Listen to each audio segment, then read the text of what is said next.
My guy. So very how are you? I'm good. How you doing? Blessed and highly favored. That's so good. So glad to be out at Bronte, which, you know, for me and you, we got a little history around this area. But to celebrate your second studio album, In a Matter of Time, out November 7th. Yo, why is it that we're returning so quickly with a second album? Not too long after the first one, to be honest. Yeah, you know, it just, I think with me, I'm someone who is just very, intentional, but in terms of timing, it's just on my time. I need to go. And when I think of the last album, I mean, look, I'm proud in its sonics, but I wasn't necessarily proud in its distribution and story and message. And so making this album, it kind of felt like, just go, get back into it. Don't waste time. Because, you know, we see a lot of artists drop an album and then they wait 2 years to drop a new one. I mean, I'm constantly making music every day. So it was like, what am I waiting for? Just go. And it felt right. Definitely. And where do you feel like, you know, you kind of touched on, you weren't too happy with how Anxiety Attack, like, ended up in the long run. Like, was there a moment where you're like, nah, this is not it anymore. Like, I'm not feeling this. I mean, I'm not even gonna lie. I felt that way even when the album came out, you know, because I was just in a time where, I'm in America, I felt lost.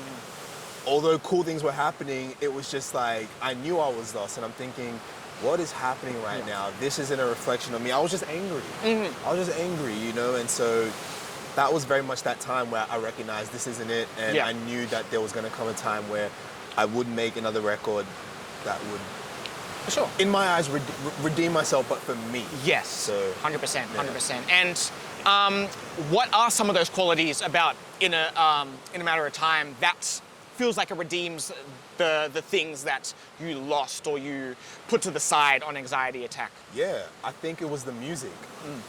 The music. Yeah. When I think about my previous projects, Endless Conversations, which just came out in 2018, that was very much a influence of this album. I found myself listening to that again and just reminding myself of that time in that era. It was Rhodes. It was very jazz incorporated, you know, chords, choirs and things like that, guitars. The whole, like, yellow was my color at that time. And so it was just that warmness and rich texture that reminded me of me. And I feel like I've always had that throughout, but it was until I got to Anxiety Attack that things became gray and things became, you know, muted, that I was just like, oh no, I need to get out of the dark and back into the light. And so it was like more shades than actual colors. Like, it was. No, for sure. And obviously, again, said it a couple times, In a Matter of Time.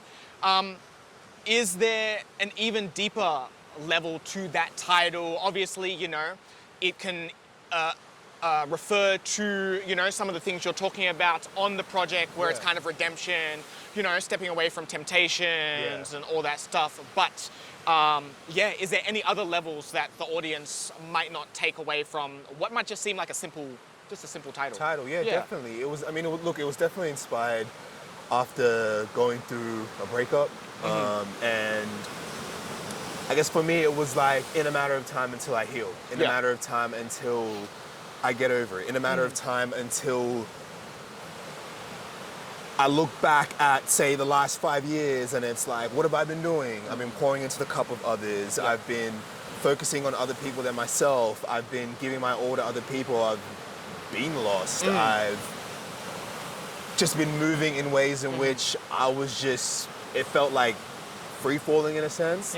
And so with all that, it was only a matter of time until I returned back to myself, found myself again, and then just locked in a way that was like, you can't stop it. You know, so for sure.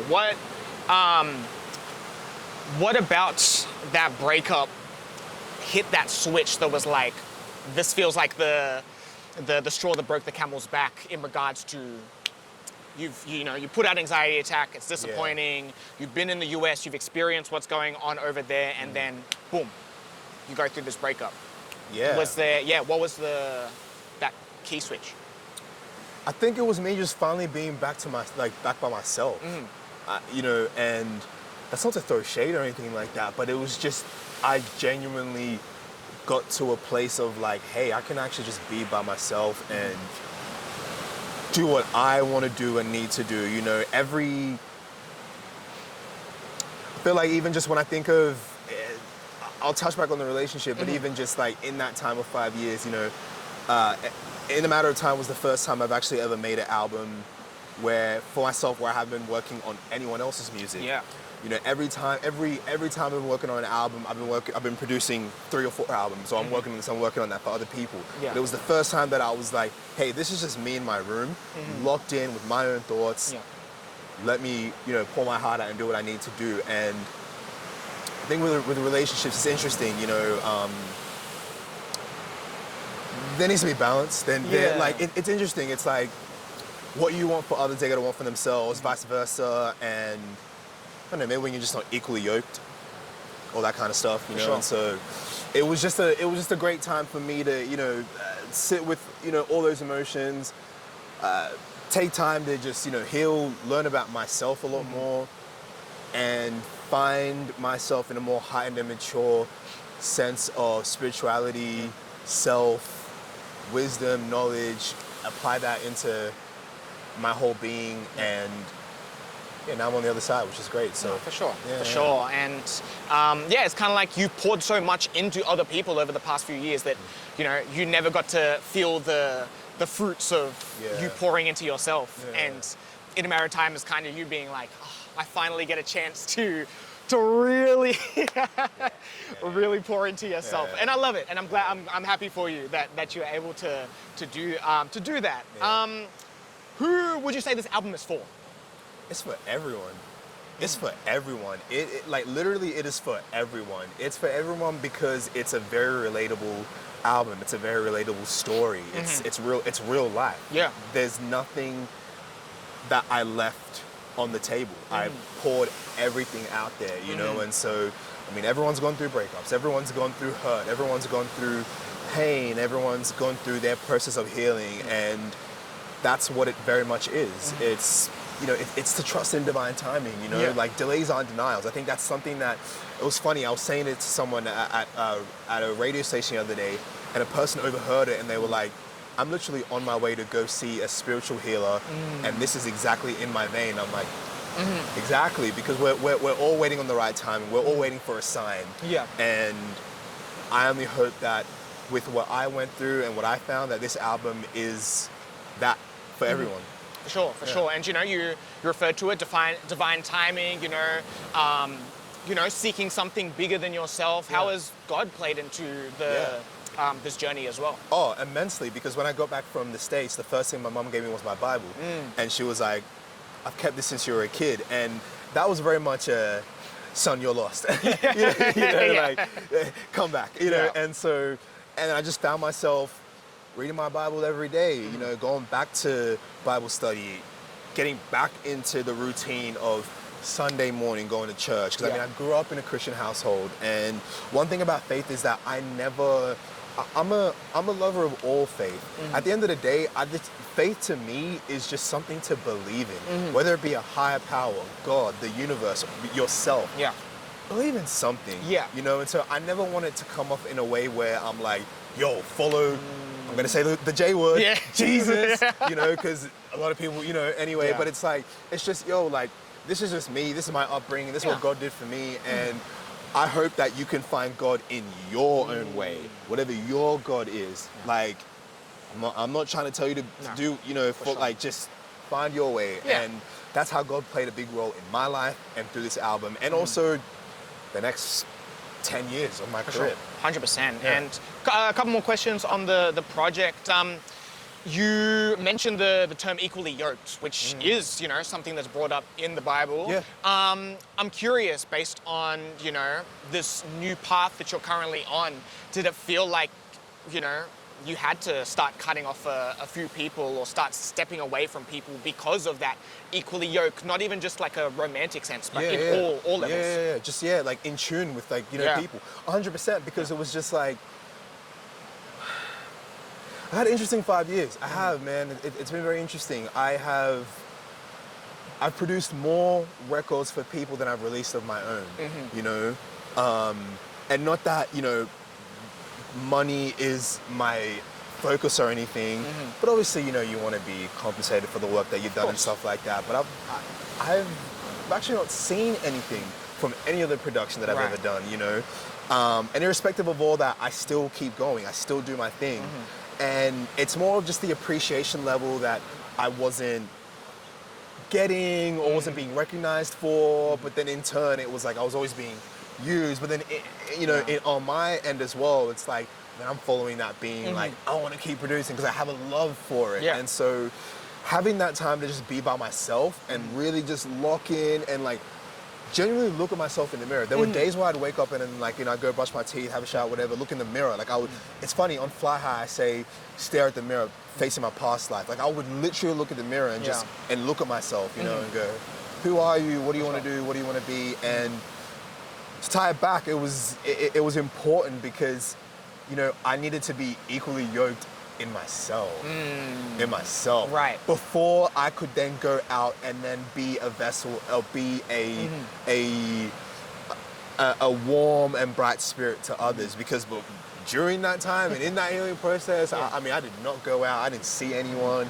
I mean, I even deactivated social media, all that kind of stuff, because I was like, I was done. But then, by just working on myself, I was able to get back to that and go, okay, cool. You know, it's time. For sure. Is there a characteristic or a trait from like earlier in your career or over those last few, all your projects that you put out, be your album or anything prior that you're like, I'm so glad that I've shed that trait. I'm so glad that I do not have that characteristic for how you are moving now. Wow, that's very interesting. That I've never shed, right? That you have shed. Oh, that I have shed. Yes. Woo. Yeah. I would say, honestly speaking, and never for it to be from a place of hate, but it was the people I came up with. Love to all them, but you know, they say to hold requires motion, to carry requires weight. You know, let's not hold what. Oh no, sorry, other way around. They say, oh my goodness, it's, you know, it's the hold requires weight, to carry requires motion. Let's not hold what weighs us down, carry what moves us forward. And it ties back to the whole, what you want for others, they gotta want for themselves. And I just think in that time, I would have just, had I just, you know, focus on me. And so, love to all them, love to the past, but I'm glad that I'm no longer attached to that anymore. For sure. And, you know, I guess, you know, that can, wait, no, sorry, let me start again. Well, I knew what I was going to say, and then I completely blanked it. You got it. Yeah, I totally get what you mean, and I'm curious if, you know, if you had that mindset going into any of, you know, your previous projects outside of Anxiety Attack, because we obviously touched on that. But, you know, even the likes of BBGB, you know, if that would have allowed those projects to move forward any better than they did, because, I mean, again, to bring up BBGB, that felt like in that moment a few years ago that was about to be the next big thing. I could not go anywhere without seeing y'all. And then it just kind of dropped off the face of a cliff. So, yeah, I'm curious how, you know, that all turned out, and from your personal perspective, like, and as well as what you've learned recently, like, what could have been better? What could have happened to maybe allow that to go, or things to move on better? Of course, I think BBGB was such a brilliant idea that really could have fostered a lot of Afro Aussies, but it was just ego and pride that was the downfall. You know, you got a team full of strikers. No one wanted to play defense or you know, midfield or keeper, or just play your position. You know, it's like, hey, you're a great photographer. Be that. You know, hey, you're a great business person. Be that. There was really no chemistry in the music, and someone had said that to me. They were like, yo, your beats are tough across this project, but the music doesn't sound like there's chemistry. Everyone was trying to out-rap each other, and then looking back, I was like, it's actually kind of true, you know. And so that would be the only thing. It was just, and it was all our egos. It was all our egos. Because when you put the prominent artist of that group together, I'm just being completely honest, when you put the prominent artist of that group, it's very much just like, okay, all right,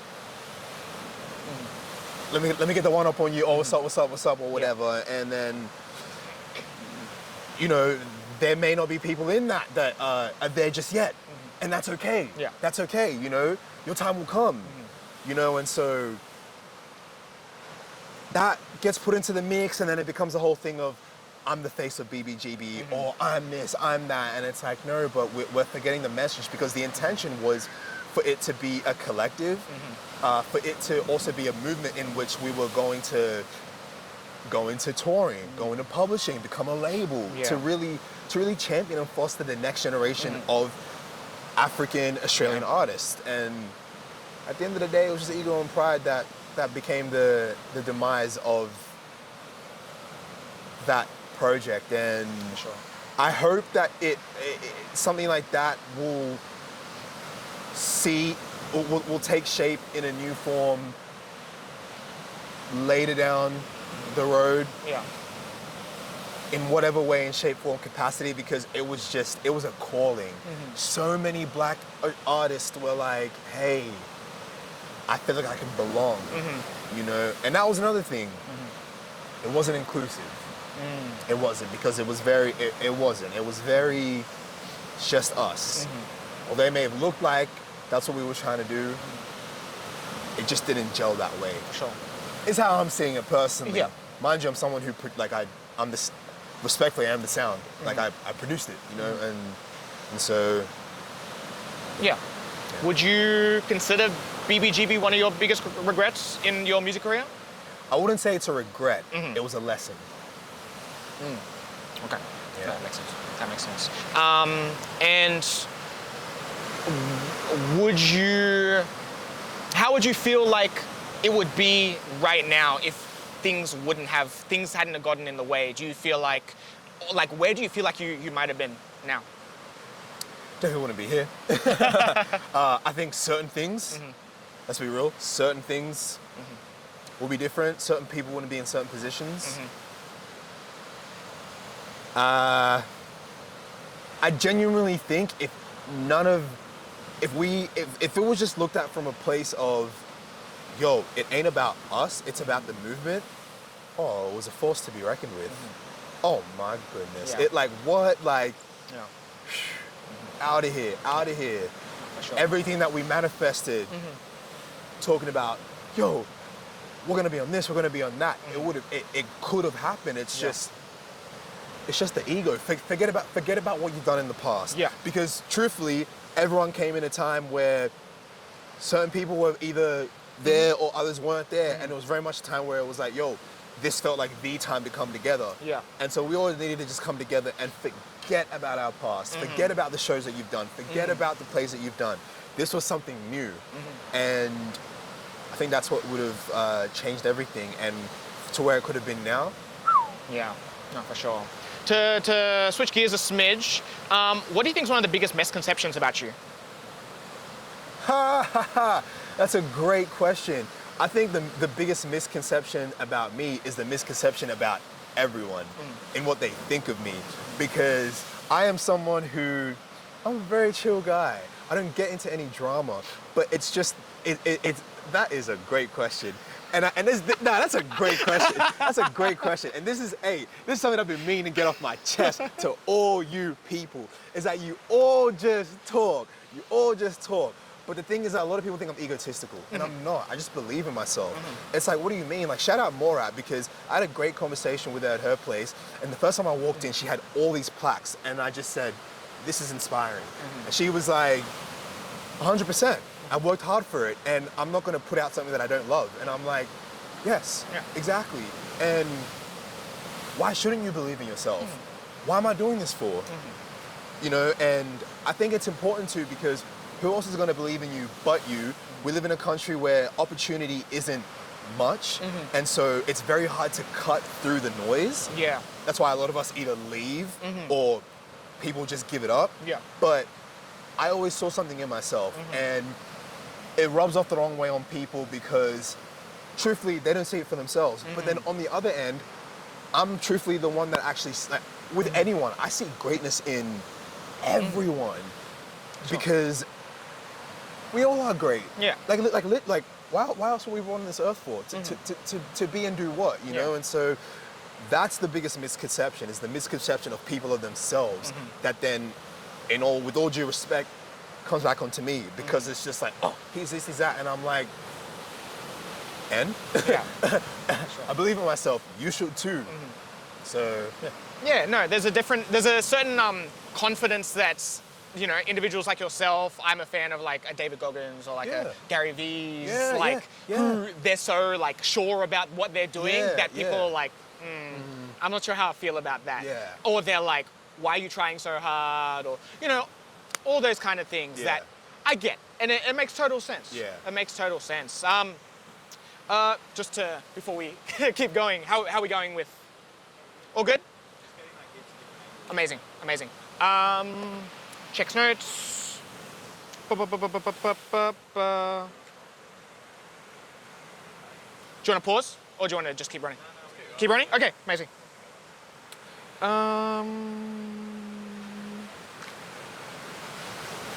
Yeah, cool.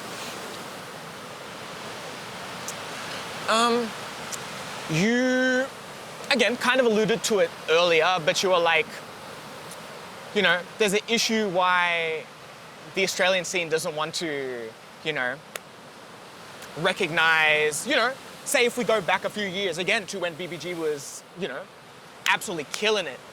But again, truth be told, you know, it could, outside of like what was happening internally, it could have taken off even out externally regardless. I'm curious, why do you think that the Australian industry has such a, you know, how you do an approach when it comes to black to POC artists and like platforming them more than, or as much as, you know, what would be the white or the white adjacent artists? Of course, that's a great question. I think, look, I just got to be truthful and honest. I'll speak from us as a creative perspective, and then I'll speak from it from a personal perspective. I just think the Australian music industry enjoys corny content. Everything's a joke. Everything's a joke. In terms of interaction, engagement, you have to make fun of yourself for people to comment or do something. And truthfully speaking, you will never see a black person pull a bong, smoke weed, or do certain things. We can't do that. We can't do that. No. Whereas, you know, white people can, and it's like, hi, SK, you know, and hey, that's time and a place. Time and a place. Yeah. We just can't afford to do that because then we're looked as like, oh, dirty black, you know what I mean, type thing. And so it's like, black people got to work 10 times harder. And also as well, let's just be like, let's just like keep it a bean. You all steal from black culture. No, you all steal, like STEAL, you all steal from black culture, whether you like it or not. It's in our vernacular, it's in our, it's from the way we dress, the way you style your hair. You all want to wear braids. You don't know the lineage with braids and how it's actually used as a roadmap to get out of the plantation and store food once you got out to survive. And there's just no education on that front. And to be real, a lot of these infrastructures in the Australian music industry lack black people. Yeah. You got to remember, you're all guests. Music started with us, you know, and it's inclusive, you know. But then how you gonna bite the hand that fed you, but also hurt the hand that invited you, you know? And then it's like, if we speak or we lash out, crazy black woman, crazy black man, you know, and so it's like, oh, crazy day, just keep it for my peoples, you know, and that's just the reality of it. And look, we'll speak from a personal view as well. We're just not respected. Yeah. Black people aren't respected. Period.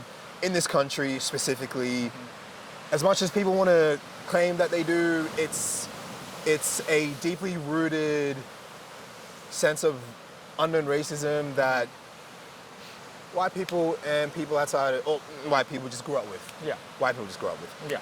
You know, and there's no recognition of that. And I've experienced it. I actually just had my first taste of it in the fashion world. Oh, wow. You know, where I'm not going to get into it, but it was just very interesting. I was like, oh, whoa. So this is how the fashion world operates. Right. But you all need us for your photo shoots. You need the dark skin. You need the light skin. You need the diversity, you need the diversity, inclusion. you know, inclusion. You know, but then you hold back opportunities. You know, you purposely go out of your way to hit other agencies to say, nah, I don't work with that person. You know, and it's just sad. And what I would like to see in terms of a change for that to be inclusive and fair across the board. Yeah. Bring the people into the office. Yeah. Bring them in. Bring them in. Get educated. Because we have so many, like, shout out my brother Kemfo. Yes. Where are the Kemfos in the buildings? For sure. You know what I mean? Like, shout out my sister Jazz. Where are the Jazzes in the building? You know what I mean? Shout out my bro Reese, Arsoze. You know, although he's gone and ventured to do his own thing, but like that's the general of Sydney.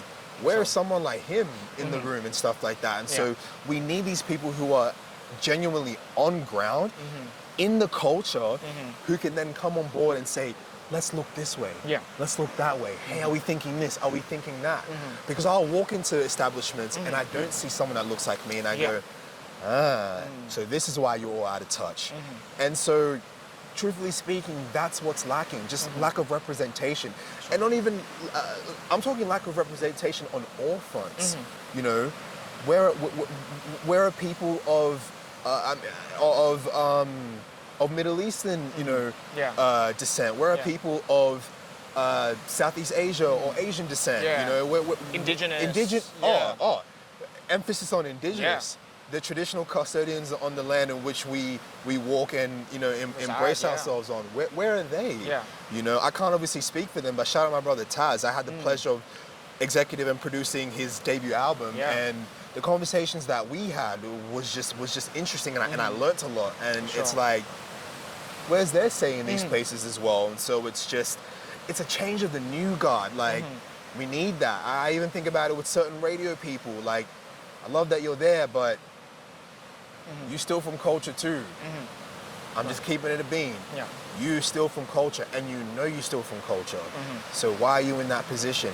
Not on some hate, but just make way for the people who are of the culture, who look like the culture. No, for sure. You brought up Kenfo, who a few weeks ago from when we're taping this has had an amazing keynote speech at Hotter Out West. Shout to Kenfo. Shout out Kenfo. You know, he talked on tall poppy syndrome and gatekeeping, which, you know, we've discussed in different ways throughout our conversation. And I'm curious what it will take for us as creatives in the scene, especially people of color, like Black and POC creatives, to get over that hump, because it's clear, like, we need to stick together at the end of the day. But then what's stopping us from getting there? It's our ego. It's plain and simple. We're all egotistical. We're all fighting for crumbs, and I can say that. I've amassed 50 million plays. You can't tell me different.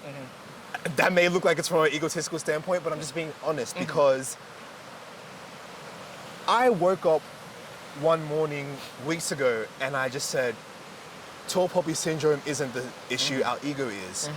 Tall poppy is the syndrome, our ego is the issue. Accountability is the way that we can fix it. And we're all fighting for crumbs. In America, they say crabs in a barrel. In the UK, they say you're too big for your boots.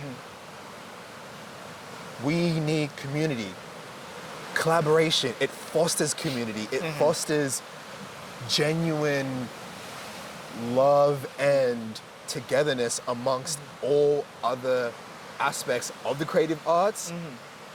It also infiltrates into outside of the arts as well. You know, there was a time, and I said this on my Insta in 18, 19, in Sydney at least, yo, the scene was so connected. Yeah. Damn. You know, shout out parties like Saudi, shout out parties like Settings. Yeah. You'd see everyone, all the creators come together, and it was like, oh yeah, I know, I see you on the gram. Yo, yeah, you're tough. Then we go to COVID, then we go into hiding, and all of a sudden it's just, nah, I don't like anyone, I don't like it. Like, where did that mentality come from? Sure. You know, and,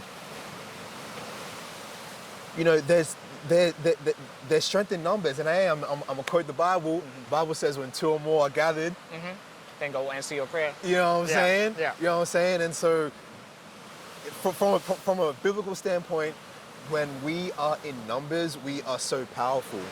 When we're divided, that's when our scene crumbles. And we're very much facing a time where our industry is dying. Festivals are being cancelled. Jobs are being taken away. And again, like you said, given to people who might not be as in you know, tune, you know, and so it's like, my thing is that, like, so I'm about to plug it. I started an infrastructure called This Side, Our Side. Yeah. And it's the whole ethos of it is community, where there's always a focus literally on 2/more people. Yeah. Even if the focus is on one person, there's always one person in the background. Yeah. You know, and so the goal that, what I am building is touring, publishing, label services, in-house designers, videographers, photographers, graphic designers, producers, a whole ecosystem where it's come to this side, our side. Yeah. Where you can just simply be yourself, get out your dreams, get out everything that you want to do and do that. Because I think that's something that there's an area that is lacking in our industry that needs that, and it needs to be something. It needs to be something artist driven. Like, yes, we have a lot of artists, like labels that are driven by artists. That's great. For sure. I just don't think there is one where the infrastructure is built for the artist to say, hey, I just want to do this. Yeah. Like a me being like, I want to go do a film with Prada, or I want to build with Prada. Yeah. Then I go in and it's like, okay. Sure. Like, it's like, I want to be able to create something like that where, shout out all the relationships I have in the industry. I'm at a place in my life now where I just want to be talking to decision makers. Yeah. So it's like, okay, if I'm working with this artist, hey, I need you to see this artist here. Have a look at what's going on here. Sure. If it may not be the time, sure, but it's more just like, which God forbid, that's never the case, but it's more just like, look, you know, and I see so many great artists, and then I hear artists without managers, and I hear them without this, and I hear the way that they go through things in the industry, and it reminds me of what my come up was when I experienced that stuff, and I'm like, because then I sit there and I'm like, I need to help you, like that's my heart, and that's what I want to do, because artists get screwed over in this industry, and you know, we get screwed over in terms of our deals, we get screwed over in terms of our business structure, we get screwed over by an artist trying to negotiate payment from a manager that just won't budge. I've been through that. I literally just went through that, you know, and so it's like, how can we protect the artist and the art and ensure that everything that they do is reaching the masses, is reaching the world in a way that they intend their vision, in a way that they have, because at the end of the day, the only thing that's stopping us from this country to the world is the resources. Plain and simple. Commercial radio, what's up? Start playing artists. You know, there's like, Jay-Z's from New York. He's considered a local native of New York. Beyonce's considered a local native of Houston. What's the difference? What's the actual difference? They get played there, they get played here, but then it's like, but our quota is 25%. Make it 50. Make it 80. Make it 100. Facts. Play us. Play everyone. Play us. Facts. Play us. Because you know, like, how can we foster? Like right now, we're not seeing our stars. We're not, you know. And another thing as well, you know, is that, like, I'm just gonna be honest. I think there's a lot of average music coming out. I'm just being honest. And that's okay, but we have so many great artists that need to come to the forefront. It's just a thing of move. You can, and then we still need you. Yeah. But hey, just move and let the greats anchor us. And then as you're seeing that, then it's why you had the NBA. It's why you had the D League. Yeah. You know what I mean? Like, it's levels to this, respectfully, you know? And I mean, I'm saying that for myself when I first started. I didn't have it all, but I had to work to then get to a point where, okay, I'm seen as who I am now or whatever, and it's now time to, you know, pass the torch, open the lane, you know, and infrastructure for the next generation to do that, you know? And so it's like, that's all it is. It's just, yo, for the people that aren't necessarily there yet, just politely, just step in this lane, step in the left lane. Yeah. in the not the slow lane, not the slow lane. Not the slow lane. But there is a fast lane. Yeah, there's a fast lane. There's a fast lane. There's a fast lane. And let the artists who, it's like, I think of artists like Devora. I think shout out Devora. Devora is an artist. Amazing. OG Wet, that new song, I'm like, wait, what? I didn't know rap like that could have come out of Australia. I'm thinking of artists like VV Ace. What? Yeah. Or like a VVP that, like, you know, it's like, wait, what? Like, you know, where, like that, or like a Sully out of Melbourne. Yeah. You know, or I'm Being Real, like a Shell. Yeah. Oh, but it's like, I hear that and I just go, whoa, like, whoa, you know, or like someone like Arissa. Yeah. Shout out Riss. Like, Riss should be at the forefront of R&B. For sure. She should 1000%. be. Like, look, she, like, grateful, I'm like, shout out, because I had the opportunity to, you know, work on that project. Yeah. And it did crazy numbers, like, overseas. Yeah. But it's like R&B in Australia is not clicking. And so it's like, it hasn't been clicking in Australia for years. So how can we translate that to the masses for them to go, oh, yo, wait, what? Yeah. This is dope. For sure. This is dope, you know, and it's for all fronts of music. I'm looking at alternative, I'm looking at rock, I'm looking at folk, I'm looking at house, I'm looking at jazz, I'm looking at funk, I'm looking at music. Music, because Australian music can compete again on the world stage. It's just 1000%. Hey, just put the greats forward. 100%. It hurts when I hear like other people be like, oh, Australia doesn't have great, and it's like, are you serious, bro? Come on. You clearly are not paying any attention, but at the same time, it's that, but at the same time, again, why aren't we being platformed at that level for people to pay attention? Exactly. It's so cool, like, to hear one of my homies that I went to college with be like, oh, Boy Soda is so fire. You know what I'm saying? You know who Boy Soda is? Yeah, it's like what? But I have to, but it sucks that I have to be like, you know who Boy Soda is? You know what I'm rather saying? than, oh, dope, you've had the new Boy Soda. Yeah, so, you know, 100%. For sure. Yeah. I'd be remiss to bring up that, you know, I know that you don't do this by yourself, but shout out to Luke. I'm curious how Luke has played a part in all this. Shout out Luke, man. That's my guy. That like, hey man, for a white man, he can hang. He can hang. He's invited to the cookout. He can just be anywhere. And man, he plays such an integral role in everything because, I mean, he also used to live down the road from me, and he's also someone that from around 2021, he used to have a studio where he was just literally there by himself, just the whole one-stop shop in terms of like fashion, sewing, cutting, pattern making, everything. And I would always go to his studio, and this is very much my time where I was learning about fashion, and we would just have deep chats, just deep chats. And it was like, I didn't really know, bro, but like I got introduced to him by Zane, shout out Zane. Yeah.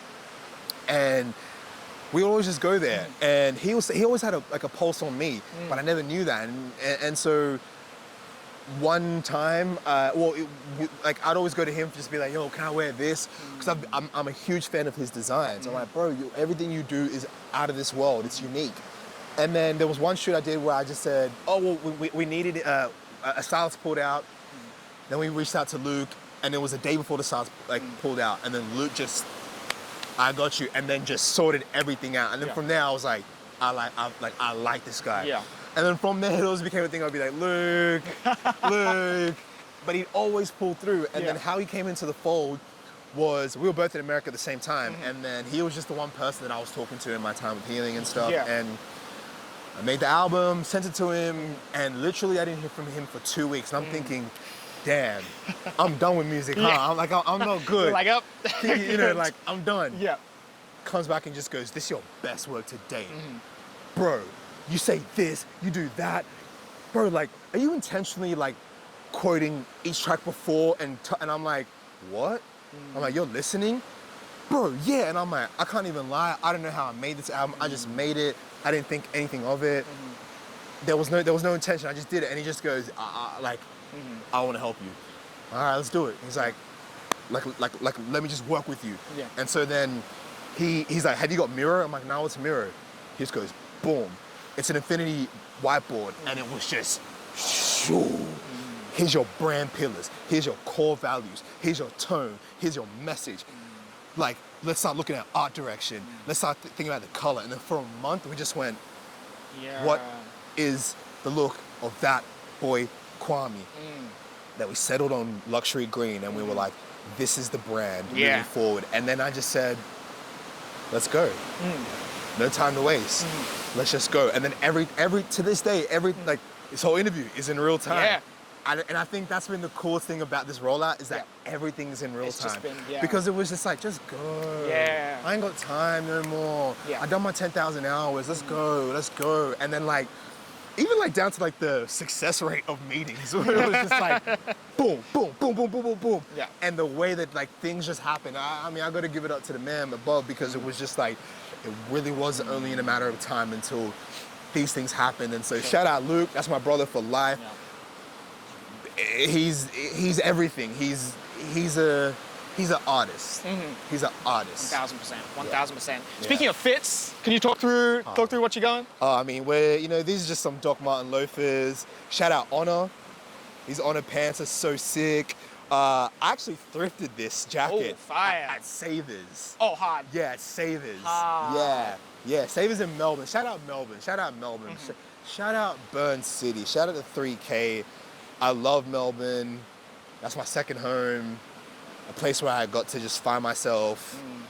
Shout out Melbourne. And I just happened to walk through Footscray. And I just walked into a Savers because I was like, hey, let me just go see what's up. Saw that jacket and I just went. Took it. Me and my sister went out to George's Head Lookout. And then I put together a fit. And then she shot the cover.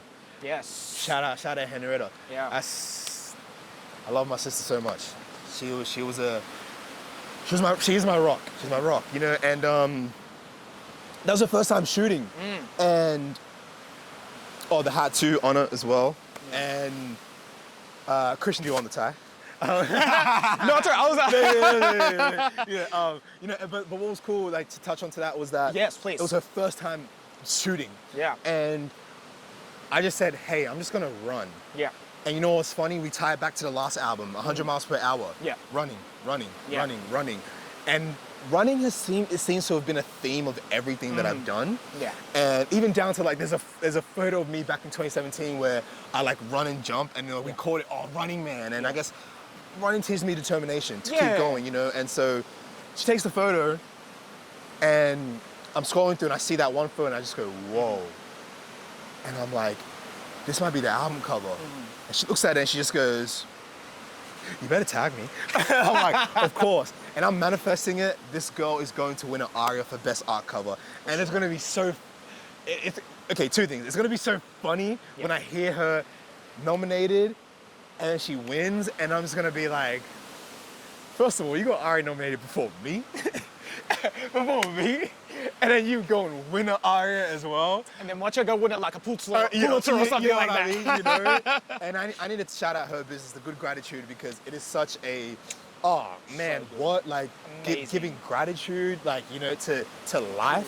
What? Like, she was living with me, and little did I know that that was what she was working on. Yeah. And I was seeing her in my living room being like, can this girl get out of my house? Like, what do you know? But then it was like, she was doing that. And then a year later, you know, I was blessed with the opportunity to be the first artist to perform at her event. And then Ashley was the next. Shout out Ashley. Yeah. And just to see where, you know, she's now going into working with brands and stuff, I was like, this is so cool, you know? And then from the side of like, you know, the older brother and just like sick, because it was like cool. Like, I did my thing. She saw what I was doing, but then she took it in her own steps, in her own trajectory, her own lane, and it's just powerful. And I look forward to seeing what you know, our baby sister Diana does, because she's also an actor as well. Yeah. It's wild. We're a creative family. It's so sick. You know, my mom was a model. My dad is a builder, and so it's just cool to just see everyone doing their own thing, and we're all just running in the industry, and everyone goes, "Are you Henry's brother?" I'm like, no, don't say it like that. No, like, Hannah is my sister. Yeah. You know, like, hey, you know, but I'm proud of her, and I'm proud of everyone of our family, and I know I just tied it in with the fit, but no, it makes sense. It makes sense. I love it. Yeah. I love it. And I was about to ask about the artwork like next to Henry, so it worked out perfectly. I guess to round it out, I guess, you know, in a familial sense, it's like choosing one of your children, but what is one of your favorite tracks, or your favorite track on In a Matter of Time right as of this interview right now? Do I have to pick one? You have to pick one. You have to pick one. You gotta pick one. Man, What are you feeling today? Okay, what I'm feeling today? Yeah. I'm gonna say, maybe When. Okay. The track When, because it is so introspective. My most introspective bars. It reminds me of just that time in 2018 where jazz, you know, and soul music has always just been the core element of me. The chords, the hook, the drums, the pocket. Like, it's just straight hip hop. It's straight hip hop, and like, it's that swing, it's that bounce, and I'm spitting a lot of real stuff on that record, and it's theme music. It's music that you can just listen to in your day to day, and so I go with When today. Nice. But, you know, obviously, you should just listen to listen to the whole thing. Listen to the whole record. Just go and listen to that. It's my best work to date from production, writing, engineering. My first time mastering as well. It just, I just got it right. Like, there's no misses on that record. I got it right, and No, for sure. Well, if there's one final thing that you want to tell people at Complex, like in regard to the album, regards to what to expect, what would you address? I would say let's tap in with Complex US. Let's see that link. Let's see that link. It can happen. It can very much happen. That's it. Just it ain't even about me. It's about our industry. Let's start exporting our artists over there. Let's start doing that. 100%. I don't know if that will make it or not, but I genuinely hope it does. And if it doesn't, let me post it. You know, just as feedback to you all. I think regardless, you know, we all need feedback. So that's all. Let's just start connecting the dots. Complex UK. Yeah. Let's just start connecting the dots. 100%. And one final message about the album. Delays aren't denials. Delays aren't denials. You know, what's meant for you is on its way.